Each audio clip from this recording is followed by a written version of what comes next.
우리가 지난주 2주 동안 시편에 대한 이야기를 좀 했었는데, 오늘 이번 주도 좀 공교롭게요. 어디 의도는 아니고 공교롭게 시편의 말씀을 가지게 되었습니다. 왜냐하면 이 시편 27편에 나오는 중심 단어 몇 개가 제가 이 시간에 이건 해야 되겠다라는 생각이 들어서 그것을 가지고 오다 보니까 27편 가지고 왔는데, 자, 썰을 그냥 넘어가고요. 자, 개혁주의 성경적 상담가 중에 최고의 권위를 가진 인물을 우리가 꼽는다고 한다면요, 유명한 상담가 중에 한 명이 바로 제이 아담스입니다.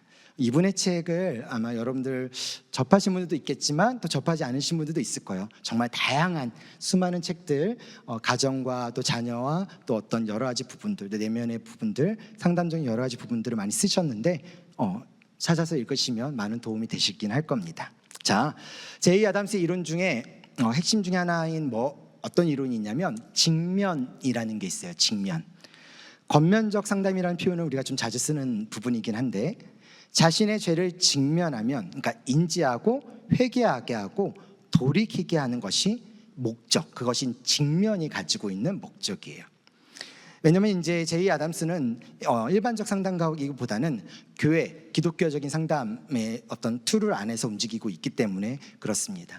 저는 이 이론에 대해서 창조와 타락과 구속이라고 이야기할 수 있는 이 기독교적 세계관이라는 측면에서는 저는 이 부분에서는 동의를 하고 있습니다.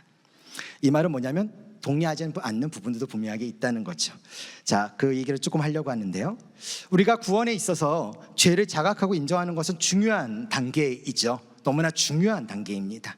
그런데 사실 죄를 알아도요 인정하기는 쉽지는 않죠. 사도행전 2장 30절에 보면 이렇게 쓰여 있어요. 그들이 이 말을 듣고 마음에 찔려 베드로와 다른 사도들에게 물어 이르되, 형제들아, 우리가 어찌할꼬 하거늘. 그러니까 죄에 대해서 내가 그것을 깨달았을 때, 또 그것을 지적해서 또 깨닫게 되어졌을 때, 이것이 내 죄구나라는 것을 알았을 때, 모든 사람들이 다 이렇게만 고백한다면 얼마나 좋겠습니까? 그렇죠? 하지만 대부분 그렇게 고백하지 않습니다. 어떻게 고백하냐면 사도행전 7장 54절에 보면 그들이 이 말을 듣고 마음에 찔려 어떻게 해요? 그를 향하여 이를 갈거늘. 자, 57절, 그들이 큰 소리를 지르며 귀를 막고 일제히 그에게 달려들어. 옛날에 어렸을 때 친구들하고 막 이렇게 얘기를 하다가, 초등학교 때였던 것 같아요. 약간 치고받고 싸우지 않는 시절, 그러니까 1학년, 유치원 막 그럴 때 한창 싸울 때 상대방을 킹받게 했던, 열받게 했던 그 방식이 있었어요. 뭐냐면 나한테 막 말하고 나서 걔가 말할 때 이러는 거 아마 다 경험하셨을 거예요. 그렇죠? 네, 약간 이 부분은 그런 부분이에요. 그러니까 난 듣기 싫다는 거예요. 큰 소리를 지르면서 귀를 막고 일제히 그에게 달려들었다라는 거죠. 그러니까 대부분 죄에 대해서 지적을 받았을 때 대부분의 마음의 상태들은 내가 이걸 어떻게 해야 되지? 주님, 내가 어떻게 할까? 이게 아니라 듣기 싫은 거예요. 어떻게든 그를 달려들어서 그 입을 찢고 싶은 거죠. 말문을 막게 하고 싶은 거예요. 제 경험상으로는요, 죄를 직면하는 성도님들이 있을 때, 그때는 그분이 이렇게 회개하고 또 자신이 이렇게 열심히 또 신앙생활 다시 한번 시작하겠다라고 이야기하는 경우들이 많이 있으세요. 그런데 중요한 건 뭐냐면 그렇게 얘기하고 나서 한 주, 한 달, 한 몇 개월 정도, 근데 어느 순간에 사라져 계셔. 안 보여요. 우리가 자신의 죄의 모습을 누군가에게 이렇게 보여주는 게 누가 좋겠습니까? 하물며 목사에게 그 죄의 모습들이 드러났는데, 목사가 자꾸 자신을 정죄의 눈으로 보는 것처럼 이렇게 쳐다보면, 나는 사랑의 눈인데 상대방은 그것을 정죄의 눈으로처럼 쳐다보기 시작하면 어떻게 되겠어요? 그러니까 자연스럽게 사라질 수밖에 없는 거예요. 저는 이제 그런 것들을 계속 경험하다 보니까 그냥 이제 목회적으로 죄를 직면하면 그때는 좀 회개하고 좀 이렇게 이 죄에 대한 부분들에 있어서 이게 조금 이렇게 정말 필요한 부분이긴 한데, 성도에게 있어서는. 그런데 이것을 도대체 그럼 어떻게 풀어가야 할 것이냐라는 거죠. 그렇다고 아무 얘기도 안 하고 지나가는 거는 그럼 목자로서 해야 될 일은 아닌 거예요. 그러니까 그런 어떤 딜레마들이 제 안에 있게 되어졌습니다. 그런 고민들을 쭉 하는 과정 속에서 죄라는 것에 대한 생각을 조금 해보게 됐어요. 여러분, 죄를 직면하는 것은 너무나 필요합니다. 너무나 필요해요. 내가 죄를 알고 죄를 고백하는 것, 인정하는 것, 회개하는 것 필요합니다. 그러나 그것은요, 목적이 아닙니다. 그거는 목적을 향한 과정입니다. 목적은 무엇이냐면 예수 그리스도라는 분을 복음으로 그대로 받아들이는 것입니다. 주님 자체, 예수 그리스도를 그대로 받아들이기 위해서 내가 죄에 직면하는 과정이 필요할 때가 분명하게 있어요. 이 말은 뭐냐면 목적을 위해서는 그 필요한 그 죄의 과정이 방식이 바뀌어도 된다라는 거예요. 자, 조금 더 설명할게요. 제가 이런 질문을 여러분들한테 해보겠습니다. 사람들은 언제 복음을 잘 받아들일까요? 언제 복음을 받아들일까요? 사람들이 오해하는 것 중에 하나는요, 가장 먼저 죄를 지적하는 것이 복음의 핵심이어야 한다는 분들이 있습니다. 주로 이제 사형리 같은 경우가 이제 그런 형태로 되어져 있습니다. 하지만 죄는요, 이미 우리의 양심과 그리고 율법이 지적하고 있다는 거 아세요? 우리가 그것을 피하느라, 그리고 패배하고 공고한 상태로 끊임없이 갈급해하고 갈증하는 모습으로 우리의 내면 가운데 계속해서 일어나는 것, 이것이 사실은 인간의 실존의 모습입니다. 복음을 받아들이는 것은요, 죄에 대해 직면하기보다는요, 그들이 얼마나 애쓰고 있는지, 그들이 얼마나 고통을 이겨보려고 노력하고 있는지, 벗어나기 위해 사력을 다하고 있는지, 그런데 어디로 가야 될지 어떻게 해야 될지 모른 채 계속 허공에 헛발질하듯이 그렇게 힘만 빠지는 인생을 살아가고 있는 삶의 모습, 그러다가 곤비한 상태로 자신의 그간의 애씀에 대해서 누군가가 이해받을 수 있고 이해해 줄 수 있다면 그때 오히려 복음을 받아들이는 경우가 대부분입니다. 복음은요, 너가 죄인이야, 죽어도 이 싼 놈아, 뭐 이런 게 아니라 죄인으로 살아가는 게 힘들잖아. 그 힘듦 내가 대신 짊어줄게. 그렇게 이야기하는 것이 바로 복음이라는 것입니다. 다시 말해서 복음은요, 공감을 통해 더 잘 전해진다라는 거예요. 우리가 어떤 사람의 사실 직면이라는 부분이 맞을 수 있습니다. 하지만 어떤 사람에게 있어서는 직면보다는 오히려 공감이라는 부분이 더 접근 방식이 맞을 수도 있다는 거예요. 왜냐하면 공감도 죄를 지적하고 죄를 인지하게 함으로 복음을 받아들이는 측면에서는 직면과 같아 보여요. 하지만 공감은 마치 바람보다 햇살이 나그네의 옷을 벗기는 것과 같다는 측면에서 보면 직면과는 다릅니다. 죄인들의 애씀과 노력의 허망함들, 그런 것들을 알기 위해 그들의 삶으로 들어가지 않으면 그들 안에서 자신들이 가지고 있는 모습들이 죄인지를 이해할 수 없습니다.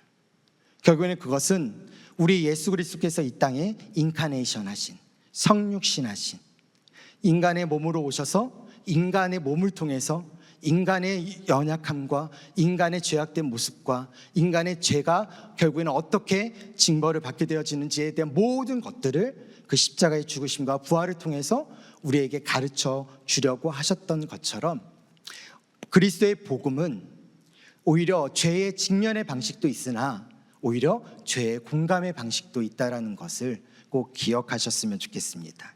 그러므로 오히려 회개를 부르는 복음은요, 직면이 아니라 공감에서 시작한 것이라는 겁니다. 그리고 이 공감의 방식을 우리는 보통 사랑이라고 부릅니다.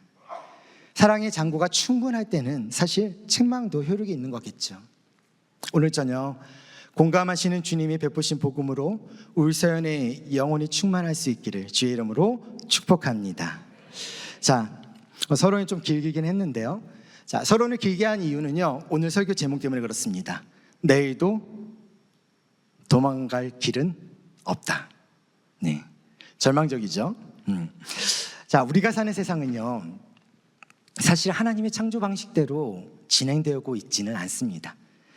우리는 이 세상에 창조될 때만 해도 존재하지 않았었던 어떤 병, 죽음으로 인해서 고통, 그리고 상실, 그러한 것들이 가득한 세상을 살고 있습니다. 하나님이 창조함 정말 보시기에 좋았더라라고 포함되어지지 않는 것, 반역과 죄의 모습들, 폭력과 전쟁에 가득한 곳에 우리는 이 땅에서 살고 있습니다. 또한 음욕과 욕심이 마음을 채워가고 속임수와 실망으로 좌절된 세상에 살아가고 있죠. 교회인 울서연은요, 이런 모든 것들이 자극하는 일상에 노출되어 살아갑니다. 그러다 보니 교회다움을 지키기엔 어려운 세상에 살고 있습니다. 이런 세상은 우리가 어떤 것을 생각해도 완전한 만족은 결코 없습니다. 항상 우리의 기대와는 다른 실상에 우리는 항상 실망할 수밖에 없을 겁니다. 그래도 우리는 세상이 그렇다는 것을 직면해야 되는 것이고요, 인정해야 됩니다. 공감해 가야 됩니다. 아, 이 세상은 원래 그렇구나라는 거예요. 그리고 그렇구나라는 그 세상 가운데 나는 여전히 발을 내딛고 살아가야 한다라는 것입니다. 세상과 분리된 인생의 삶의 모습이 아니라 세상의 삶의 자리 가운데서 그리스도인으로서 내가 그 발을 한 걸음 내딛고 나아갈 때 내가 걷는 이 땅이 얼마나 더럽고 얼마나 죄악된 모습들이 있는지를 바라보며 그것을 인정할 수 있는 것.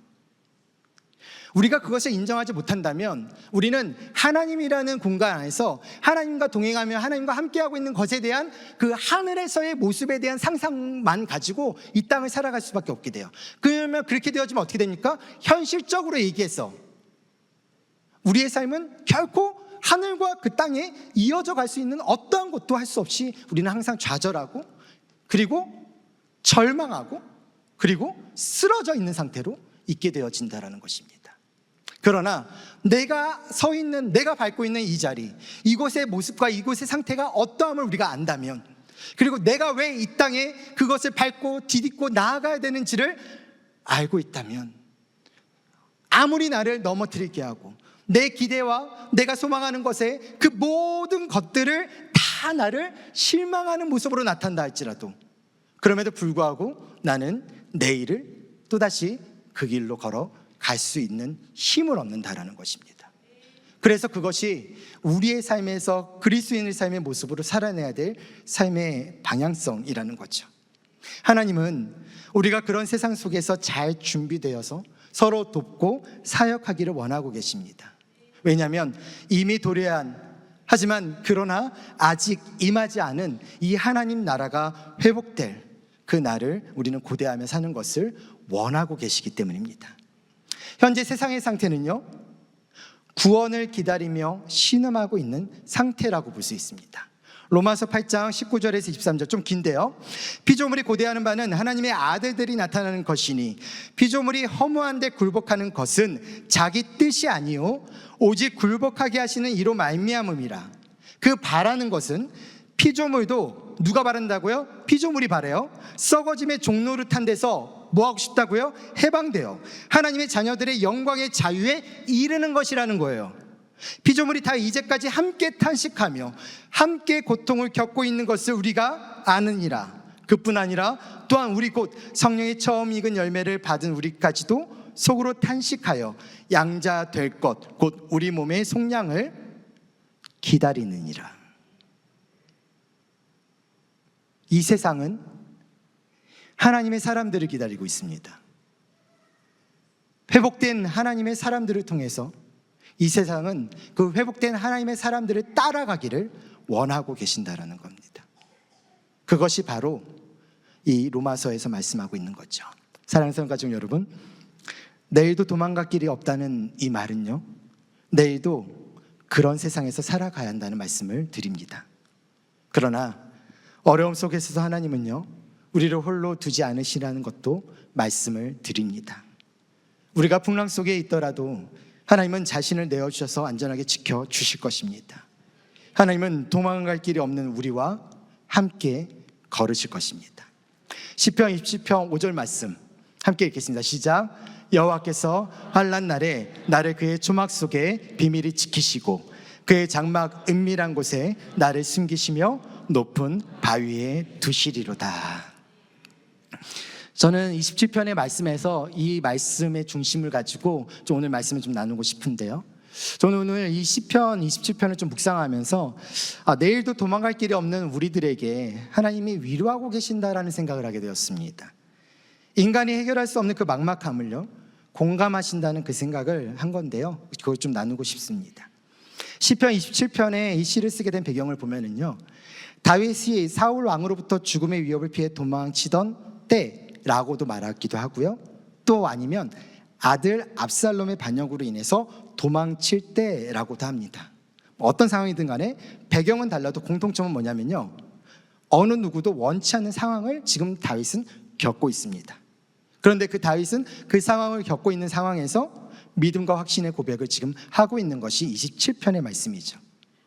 그래서 이 시를 통해서 전혀 경험하지 않을 것 같았던 일을 겪으면 어떻게 하나님께 나아가는 게 좋을지를 가르쳐주고 있다라는 겁니다. 자, 구체적으로 들어가세요. 시편 27편은 사실 고난의 시입니다. 하지만 그 고난의 시라는 것이 믿음과 결단으로 바뀌어져 가기 때문에 그 고난의 시의 형태로 간다면 사실은 주님 나 너무 힘들고 너무 어렵고 너무 그러한 것으로 나타나야 되는데, 그것보다는 오히려 하나님에 대한 신뢰의 고백으로 시작하는 경우가 많은 부분입니다. 1절에 이렇게 써 있어요. 세 번역인데요. 주님이 나의 빛, 나의 구원이신데 내가 누구를 두려워하랴. 주님이 내 생명의 피난처이신데 내가 누구를 무서워하랴. 다윗이 이렇게 고백할 수 있는 이유, 그가 하나님의 마음에 맞는 사람이기 때문입니다. 자, 제가 이제 이 말을 하는 이유는 지난 금요일날 설교를 들으신 분은 좀 더 쉽게 이해할 수 있고요, 못 들으신 분은 조금 추측하시면서 깜냥으로 들으셔야 될 부분일 것 같다라는 생각이 듭니다. 하나님의 마음에 맞는 사람의 특징이 있습니다. 그 마음에 항상 하나님이 계십니다. 청교도 언어로 표현한다면 코람데오라고 표현할 수 있을 것 같아요. 다윗의 마음에 항상 하나님이 계셔서요, 하나님의 마음에 맞는 사람이 될 수 있었던 것은요, 어떤 상황이 있더라도 다윗은 자신이 하나님께 선택받은 사람이라는 사실을 결코 잊지 않았기 때문입니다. 하나님의 약속을 기억했기 때문이죠. 다윗이 15년 동안 사울에게 쫓겨 목숨을 구걸하는 광야 생활에서도요, 믿음을 잊지 않았던 것도 그 때문입니다. 또한 그가 잘못했을 때에도 철저하게 회개했던 것도 하나님께 선택받은 사람이라는 것을 잊지 않았기 때문입니다. 다윗의 삶은 순간순간이 믿음을 연습하며 성장하는 시간이었던 것입니다. 다윗에게 이 시간은요, 믿음의 능력을 경험하는 시간이라고 보시면 됩니다. 믿음의 능력은 어떠한 힘이나 우리가 생각하는 어떤 파워를 말하는 것이 아니라, 믿음의 능력이란 내 삶이 언제나 하나님 안에 있음을 결코 잊지 않도록 확인하게 해주는 능력입니다. 그래서 제가 이 인사말을 하고 싶었던 겁니다. God is good all the time. All the time, God is good. 주님은 선하십니다. 언제나 선하십니다. 어떻게 보면 우리가 이것을 주문으로도 외울 수 있겠지만, 이것이 우리의 믿음의 고백으로 고백되어져 간다면 그 속에 분명히 하나님께서 우리의 삶 가운데 이끌어 가실 믿음의 능력을 펼쳐 보이게 하실 것이고, 결코 어떠한 상황 가운데서도 내 상황과 환경 가운데 나를 부르신 사명자로서 그 땅, 그 삶의 자리, 내가 거하고 있는 그곳에 하나님께서 왜 부르셨는지에 대한 이유를 끊임없이 확인해가며 확신해가며 기뻐하며 감사하며 고백할 수 있는, 그럼에도 불구하고 주님 부르셔서 감사합니다라는 그 고백이 우리의 고백, 이런 다윗의 고백이기를 또한 간절히 소망합니다. 2절과 3절을 보면 이렇게 쓰여 있습니다. 악인들이 내 살을 먹으려고 내게로 왔으나 나의 대적들, 나의 원수들인 그들은 실족하여 넘어졌도다. 군대가 나를 대적하여 진칠지라도 내 마음이 두렵지 아니하며 전쟁이 일어나 나를 치료할지라도 나는 여전히 태어나리로다. 하나님을 향한 확신이라는 것은요, 우리가 가진 능력을 넘어서서 군대를, 그리고 전쟁을 이기는 능력이라는 거예요. 어떻게 능력이 나타난다는 거예요? 내 마음이 두렵지 아니하며 또 나는 여전히 태어나리로다. 다시 강조하지만 다윗의 마음에 하나님 안에 있는 것입니다. 그가 하나님 마음에 합한 사람이 될 수 있었던 유일한 이유가 바로 그 안에 있었던 것이죠. 그러므로 내일도 도망갈 길이 없고 어두운 때, 험한 때를 지나가고 풍랑을 우리가 만난다 할지라도 한 가지만 기억하면 됩니다. 지금 나는 선하신 하나님 안에 있다. 나는 선하신 하나님 안에 있다. God is good all the time. All the time, God is good.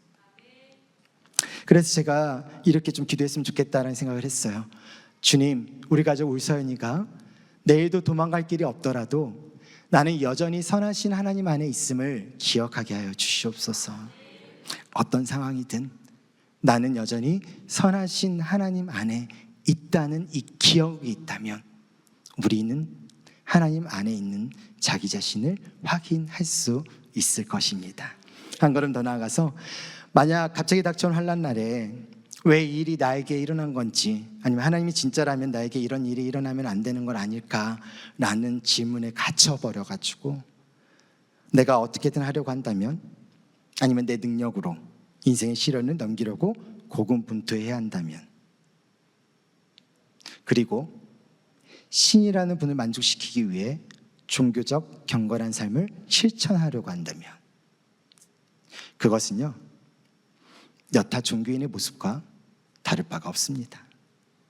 그거는 그리스도인이라고 말하는 것이 아니라 그냥 기독교인이라는 표현을 사용하고 싶어요. 성도의 모습이 아닙니다.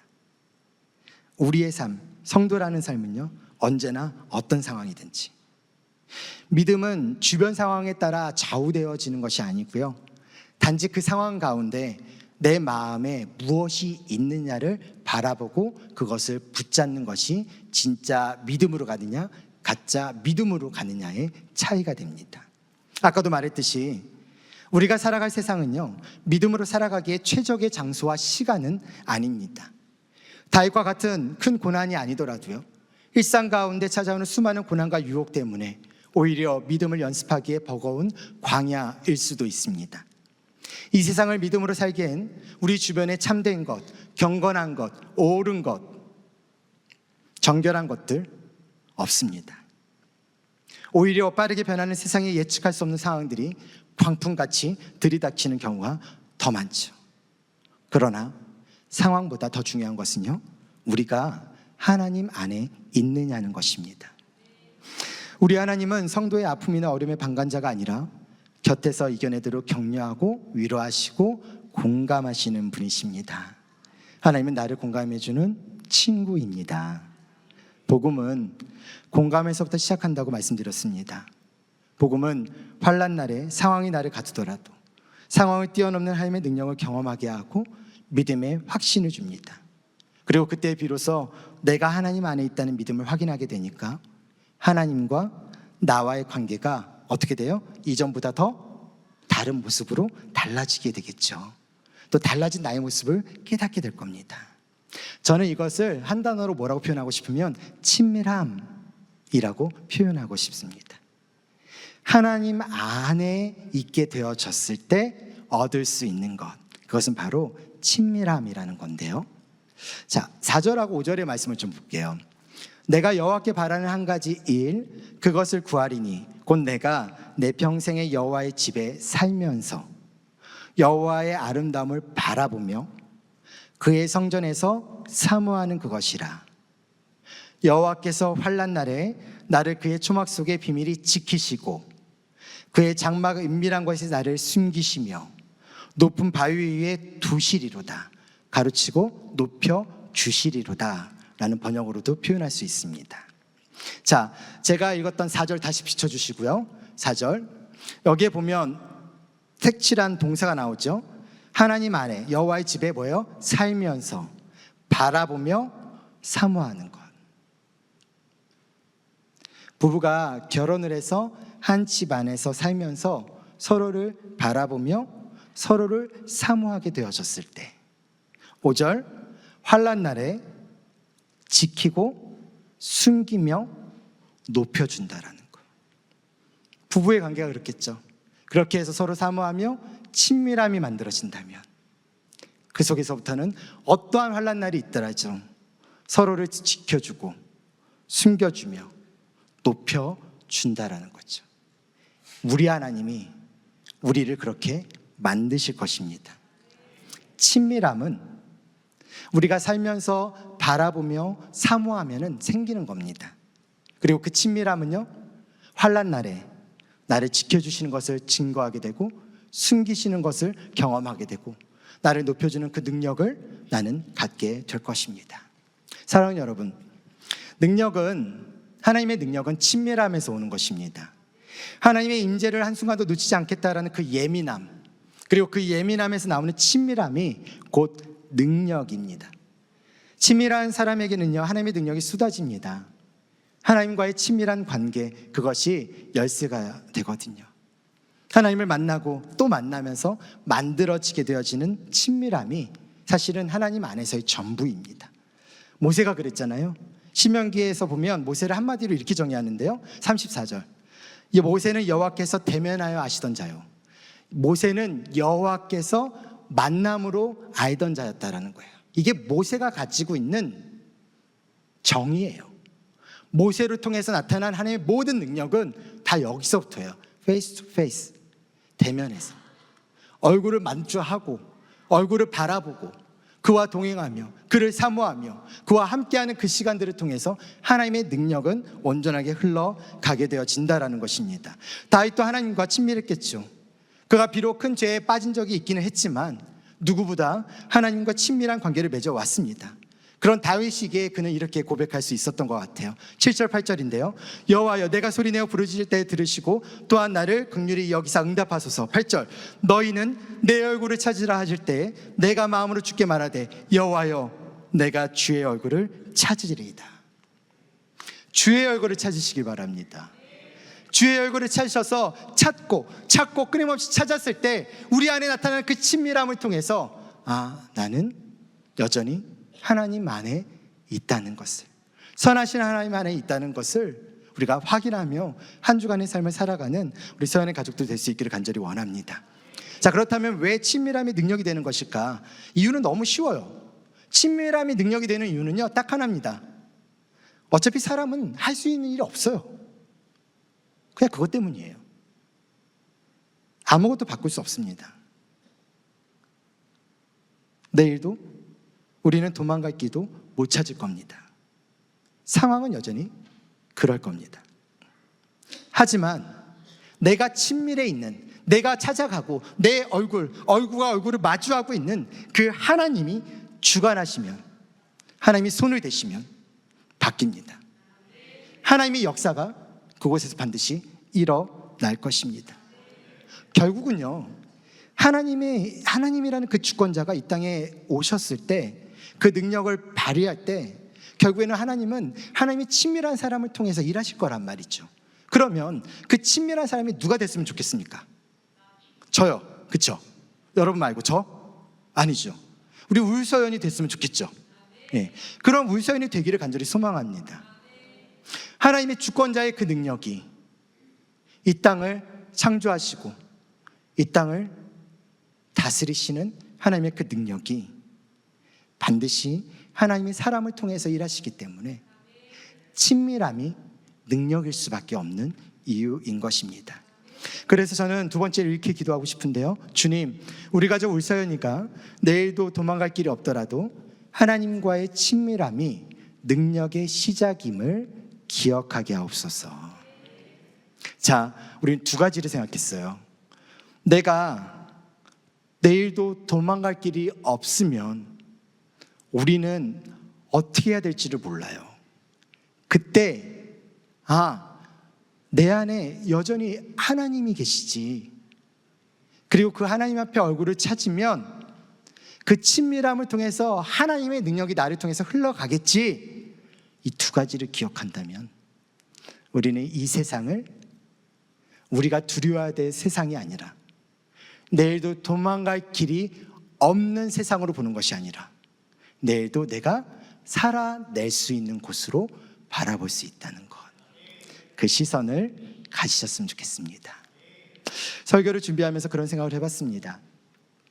우리가 하나님 안에서 모든 것을 할 수 있는 것은요, 나의 친밀함을 누리고 싶은 하나님의 마음 때문이기에 그런 하나님의 마음을 생각하며 살아가는데 어떻게 하나님을 향한 믿음이 벗어날 수 있을까? 아마 벗어나지 못할 것 같다. 그럼 그런 생각을 가지고 우리는 어떻게 하는 거예요? 또 노력해 보는 거죠. 예. 제가 지난주에 지지난주와 지지난 중에서 4가지 단어를 말씀드리셨어요. 기억 안 나시겠죠? 예. 지키시고, 살펴보시고, 돌보시고, 함께 하시고, 살펴보시고, 지키시고, 돌보시고, 함께 하시고. 네. 이 4가지. 그렇게 우리는 또 한 주를 살아왔어요. 이번 주 내가 하나님 안에서, 선하신 하나님 안에서 친밀함으로 살아가 보겠다라는 것. 그렇게 한 주 또 한 주 우리 하나님으로 숨고르기잖아요. 그렇죠? 한 주 한 주 그렇게 살아가는 것. 그런 믿음의 연습을 통해서 우리는 성장하게 될 것입니다. 여러분, 하나님을 믿는 사람이 많아지고요. 사실 그러면 세상에 좋은 믿음의 추억들이 많이 생길까요? 세상 생활을 하는 사람이 많아진다고 세상에 하나님을 생각나게 하는 사람이 많아질까요? 우리가 세상을 떠나면 남는 것은 사실 삶의 기억들 뿐이겠죠. 만약 믿음의 삶으로 만들어진 아름다운 어떤 추억들을 남기려 연습한다면 그 추억들 가운데 어쩌면 하나님을 생각나게 하는 일들도 분명하게 있게 될 거예요. 수백 개를 던졌는데 어느 하나가 딱 걸리는 어떤 상황들이 분명히 있을 수 있어요. 그 하나의 기억. 이 세상이 참 변해가는 상황들이죠. 학교, 취업, 학교의 정책들, 대입 정책들, 아니면 어떤 상황과 환경, 토지부터 시작해서 정책, 어떤 부동산, 여러 가지 모든 정책들이 그냥 계속 바뀝니다. 예측할 수 없는 상황으로 바뀌죠. 고민 많으시죠?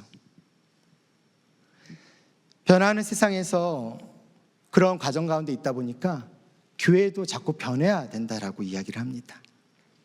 그리고 세상이 요구하는 그 변화에 교회가 계속 대답해야 된다라고도 이야기를 해요. 그런데 정말 중요한 것은요, 변화에 대한 결과가 아니에요. 어떻게 변했느냐가, 그래서 어떤 모습으로 나타나서 이렇게 되었다라는 것을 이야기하고 싶은 게 아니라는 거예요. 하나님을 대면하고 믿음으로 산다는 그런 사람들이 신실하게 사는 모습들이 필요하다는 겁니다. 그렇게 신실하게 살아야 하는 울서연의 사명이 사실 무겁게 느껴지겠지만 어쩔 수 없어요. 그게 맞는 거예요. 다윗은 영원히 하나님과 함께하는 것을 사모해 왔습니다. 그렇다고 그가 현실의 삶을 외면하지는 또 않았습니다. 다윗은 내일도 도망갈 길이 없더라도 하나님 안에는 있는 친밀함을 기대했고요. 주님이 다윗의 삶의 이유이고 목적이고 소유였다라는, 선하신 하나님이 내 안에 계시다라는 것을 항상 기억하며 주님의 선하심 하나만을 믿고 현재의 어려움을 이겨 나가려고 몸부림을 쳤습니다. 13절 14절 이렇게 쓰여 있습니다. 내가 산자들의 땅에서 여호와의 선하심을 보게 될 줄 확실히 믿었도다. 너는 여호와를 기다릴지어다.